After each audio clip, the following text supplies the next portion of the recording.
Welcome to the 37th tutorial in Python. In this video, we'll be taking a look at another inbuilt Python module known as random. Hello everyone, it's me Sairam and I'll be your host for today.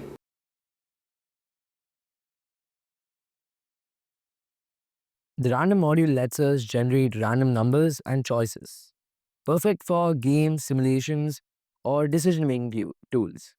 It's part of Python standard library, so there's no need to install anything, as it is already built in.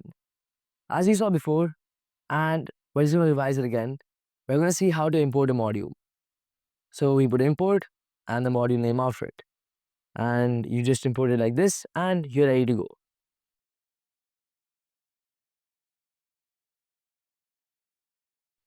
So the first code we're going to look at is the most basic one, which is random.random.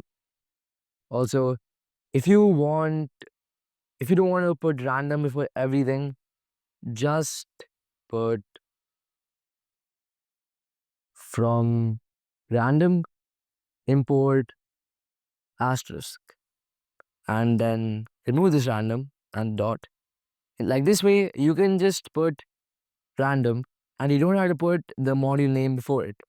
So when we run it, it runs properly and gives us a random number. But this is not that safe because it might clash with the variables in namespace. So it's just better you do it normally. So this is import random. Now let's look at the random function. So this function returns a floating point number between 0 and 1. It's perfect for probability, simulations, or coin tosses, or scaling to other ranges. Once again, 0.10 blah blah blah.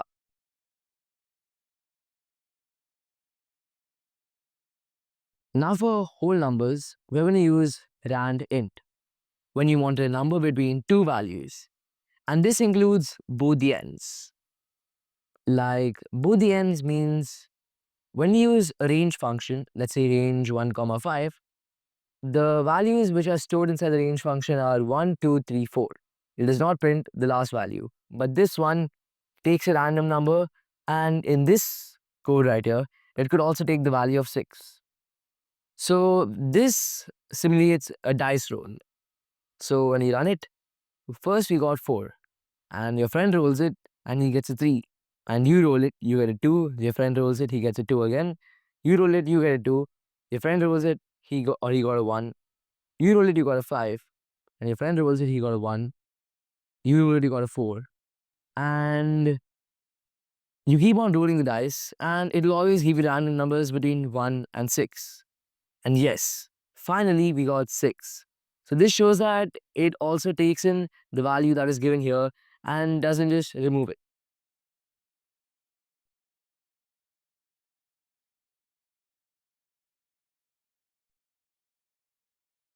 What if you want to pick something randomly from a list? That's where we use random.choice. So first let's make a list called colors, fill it up with colors red, blue, and green. And now we're going to print random.choice colors.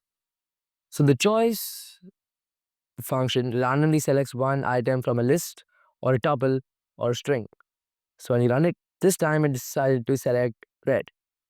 This is great for quizzes, card draws, or surprise generators. When you run it again, this time it chose green.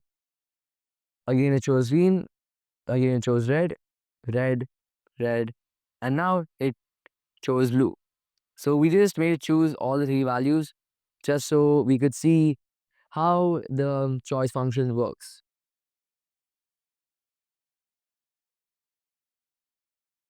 Now, what if you want to shuffle a list, like how we shuffle our music playlist or a deck of cards?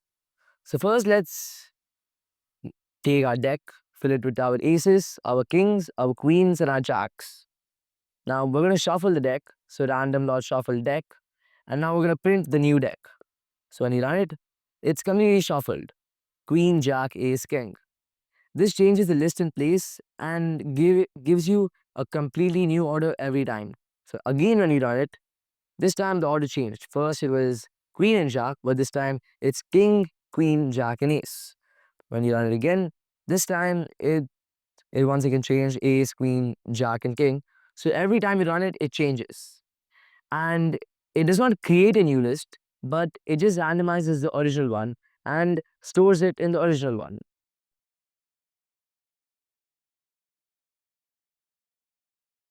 Now, what if you want a random float number in a specific range? That's why we use random.uniform. This returns any float number between 1.5 and 5.5. So when we run it, we got it as 4.484484, blah blah blah. This is great for generating random positions, speeds, and measurements.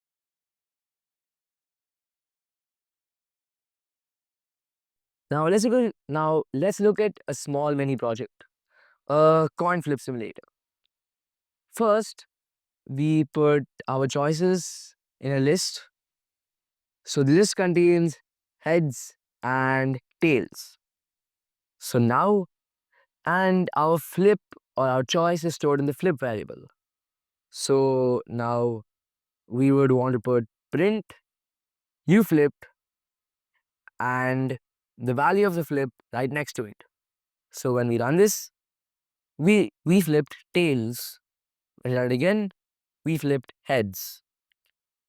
That's it. One line of code for a classic coin toss. You can use the same logic or create your own games, voting, or experiments. If you like these mini projects, make sure to subscribe and hit the like button.